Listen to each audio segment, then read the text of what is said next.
Comunicando. Estamos de volta e continuamos assistindo a entrevista do Thiago com Lula e Radifária. Pode rodar. A internet está sempre mudando, então sempre novos desafios vão surgindo. Qual é o desafio do momento ou talvez qual seja a grande oportunidade do momento? Você fala muito em mídia social, será que talvez seja isso? Não adianta, a hora que for pro ar já não vai ser mais um momento, já vai ter passado um momento. Uma coisa mais legal que eu tenho para mim, acho que nesses últimos 18 anos, é dar aula na universidade. Porque você pega caras muito inteligentes e você tem que pensar como eles para conseguir transmitir aquilo que você sabe para eles. Então a primeira coisa que você deve fazer é ouvi-los.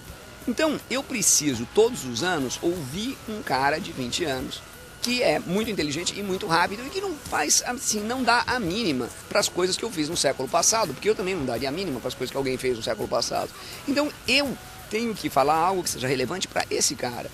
E a única forma de falar algo que seja relevante para esse cara é ver o que ele está vendo e ouvir o que ele está ouvindo.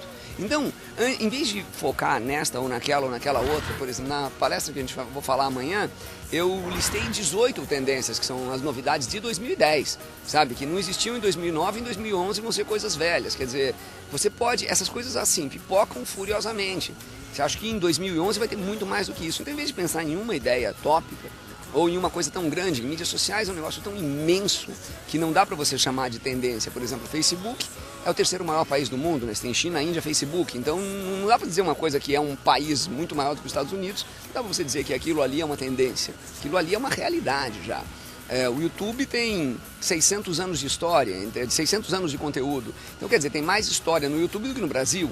Também não dá para dizer que aquilo é uma tendência, então aquilo é uma realidade. Então, em vez de tentar descobrir coisas que são as novidades, ou tentar descobrir de novo fórmulas, caixinhas para você encaixar o pensamento, e daí, aberto para essas coisas novas, você consegue incorporar essas coisas, aquilo que você sabe, e criar algo realmente bacana. Eu acho que aquele cara que não entende o mundo em que ele está, é chamado por aqueles que entendem, ou normalmente são mais novos, de tio. E tio, você tem dois tipos de tio. Você tem o retro-tio e o ciber-tio. Retro-tio é aquele cara que, assim, veste terno de 3 peças, acha que nunca não se fez música depois de Miles Davis e sente saudade da Olivetti dele.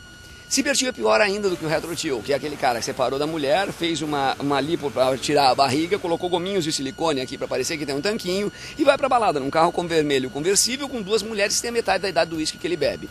Os dois são patéticos. Um é patético porque não reconhece a inovação. O outro é patético porque não reconhece o legado.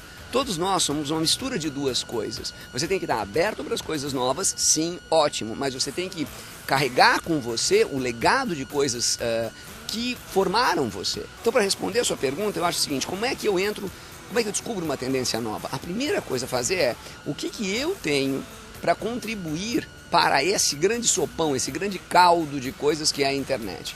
Por exemplo, eu sou uma empresa de automóveis, eu tenho que contribuir direção defensiva, dados de manutenção do automóvel, coisas para fazer economia de combustível, revisão do carro, tem um monte de coisas que eu posso contribuir. Sou uma indústria farmacêutica, posso contribuir com um monte de coisas de primeiros socorros e de cuidados da família. Sou um restaurante, posso falar de nutrição, ou seja, a primeira coisa que você tem que pensar, e nenhuma empresa pensa, é o que eu tenho para contribuir para este grande caldo. Eu tenho isto para contribuir. Então tá bom, quais são as ferramentas que existem? Esta. Bom, o que eu tenho para contribuir funciona melhor em qual dessas ferramentas? Esta. Então pronto, está escolhido.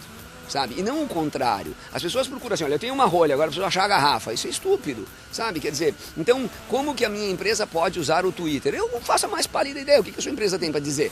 Sabe? A minha empresa tem para dizer isso, então o Twitter não presta para ela. Sabe? Então, a primeira pergunta que ninguém faz é como eu posso melhorar a vida do cara que bem ou mal melhora a minha vida. Porque o cara que compra o produto que eu fabrico enche meu bolso de dinheiro e melhora a minha vida. Então, como é que eu posso melhorar a vida dele? E acho que a função principal da comunicação é essa. Mas você ainda acredita, então, que uma educação forte ainda é o segredo para conseguir um lugar ao sol? Sombra de dúvida. A função da universidade é uma só: gerar uma pergunta na cabeça do indivíduo. Sabe, um bom professor não entope o cara de respostas. Resposta ele pega sozinho no Google. Você tem que chegar lá e dar pro cara uma pergunta. Eu tenho que saber o que perguntar. O Google tem toda a informação do mundo, mas se eu não sei o que perguntar, o que eu tiro dele? A função da universidade é pegar o cara e pôr ele questionando o mundo. pegar um indivíduo, preparar um indivíduo para falar assim, peraí, o que eu estou fazendo? Por que eu estou fazendo isso? E não como fazer qualquer manualzinho ensina, sabe?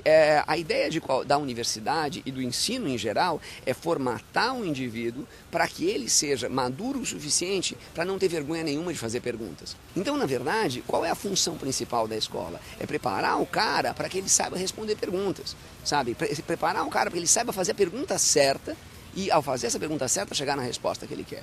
O Google é um grande provedor de respostas, mas não tem nada melhor ainda do que o Homo sapiens para gerar perguntas.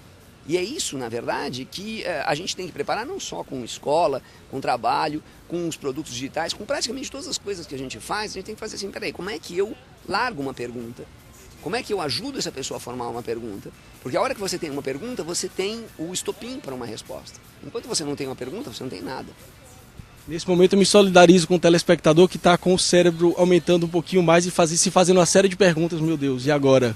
E agora? E eu pergunto, já embarcando nessa, que eu acho que a gente podia conversar por muito mais tempo, mas quer dizer então que esse novo mundo, eu tenho tanto medo de falar sobre isso, mas esse novo mundo exige então uma mudança de comportamento e uma mudança da forma como você enxerga o que está acontecendo ao seu redor. É isso, basicamente? Todos os mundos demandam isso. Todos os mundos demandam isso. Vamos imaginar, por exemplo, que, sei lá, sua mulher ficou grávida e você teve um filho.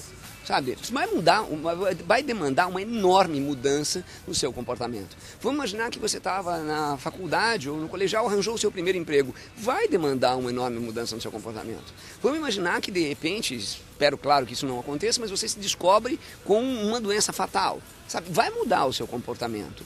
Ou seja, sempre que a gente enfrenta alguma coisa real na vida da gente, muda completamente o comportamento da gente. Então, o mundo digital não tem absolutamente nada de novo. Ele é só uma experiência grande o suficiente que demanda, sim, você mudar o seu comportamento. Se você quer fazer alguma atitude na internet, uma atitude digital que nunca tenha feito, uma coisa mais bacana é pensar o seguinte: como eu faria se eu tivesse uma cidade muito pequena e a internet não existisse? É exatamente assim que as melhores marcas da internet agem. Você pega a Amazon, por exemplo. Todo mundo adora comprar livros na Amazon. A Amazon se comporta feito uma livraria pequeniníssima, numa cidade ridiculamente pequena, em que ele conhece todos os consumidores pelo nome, sabe o que os caras compraram e sabe como os caras se comportam. A Amazon é isso, só que numa escala gigantesca, mundial. Não tem nada de novo no que a Amazon faz. Então a mesma ideia vale para tudo, quer dizer, cada vez que eu encaro seriamente uma grande experiência na minha vida, eu preciso me despir de tudo aquilo que eu sei, mas deixar uma pilhinha ali do lado que eu vou pegar de novo daqui a pouco, entender o que está acontecendo e daí misturar aquilo que está acontecendo com aquilo que eu tenho.